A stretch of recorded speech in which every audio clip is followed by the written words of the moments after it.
आज सकाळी सकाळी आमच्या घरात अशा आरुषी मॅडमचे पराक्रम चालू होते। तिनं काही पाहिलं असेल की आई काही कापत असेल तर ते अशी कैची कापते, म्हणून मॅडमनं पण एक्सपेरिमेंट करायला घेतलं। म्हटलं असू द्या, काहीतरी पाहून शिकत आहे ना, ठीक आहे, मग काही असू तिकडे। नंतर सकाळी सकाळी कामाच्या आधी मस्त बॉर्डर पिक्चरचे गाणे लावून घेतले होते, पण याच्यावरून आमचे भांडण झाले। आरुषीचे माय काहून तर तिला पाहिजे होतं कार्टून आणि मी लावले होते असे गाणे।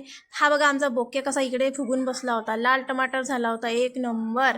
मग काय सगळं घरातली क्लिनिंग केली, आंघोळ करून घेतली आणि सर्वात आधी ज्याचं काम होतं त्याच्या शोधात निघाले, या कापडाच्या।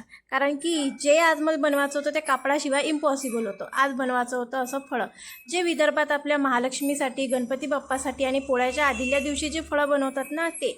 आणि इथं फौजीसोबत असताना मी काही सणाची वाट पाहत नाही, जेव्हा वाटलं ते करून खाऊ घालतो आणि मी पण खात असतो।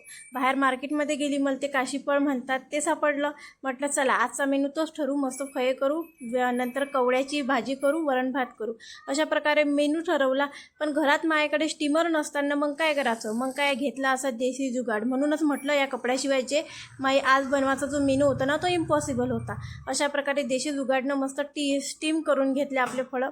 नंतर हे आवळे मस्त धुवून उन्हात सोकू घातले होते। दुपारी मस्त अशा प्रकारे जेवण करून घेतलं आणि सगळे घरातले कामं आवरून भांडे वगैरे साफ करून बसली आपल्या रोजच्याच कामाने, म्हणजे हे आवड्याचं खीस बनवायचं होतं त्यासाठी। तुम्ही म्हणसाल काय बाई आहे, नुसतं आवड्याच्या मागं लागली असते, पण त्याच्या मागं लागण्याचं कारणही तसंच आहे म्हणा।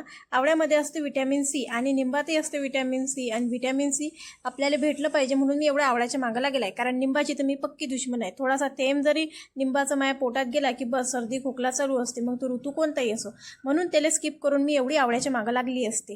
तर भेटूया उद्याच्या ब्लॉगमध्ये, तोपर्यंत बाय बाय। व्हिडिओ आवडल्यास नक्की सबस्क्राईब करा।